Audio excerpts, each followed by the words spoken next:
రూపకల్పన చేసి వాటి ఫలాలను ప్రజలకు అందించడం జరుగుతుంది. మహాలక్ష్మి, రైతు భరోసా, ఇందిరమ్మ ఇళ్ళు, చేయూత, యువ వికాసం హామీల అమలుకు మా ప్రభుత్వం చిత్తశుద్ధితో ఉంది. వాటిని వీలైనంత త్వరలో అమలు చేసే సంకల్పంతో ఉన్నాం.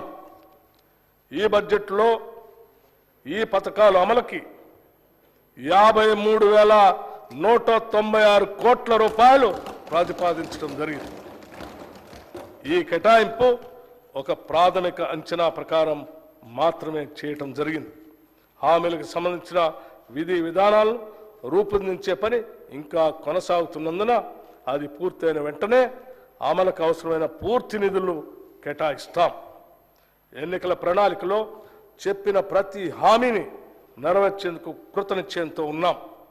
రైతుల కోసం ప్రకటించిన వరంగల్ డిక్లరేషన్, హైదరాబాద్లో ప్రకటించిన యువ డిక్లరేషన్, చేవెళ్లలో ప్రకటించిన ఎస్సీ ఎస్టీ డిక్లరేషన్, కామారెడ్డిలో ప్రకటించిన బీసీ మైనారిటీ డిక్లరేషన్ అన్నింటినీ ఖచ్చితంగా అమలు చేస్తాం.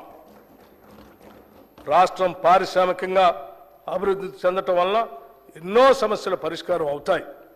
లక్షలాది మందికి ఉపాధి అవకాశాలు దొరుకుతాయి.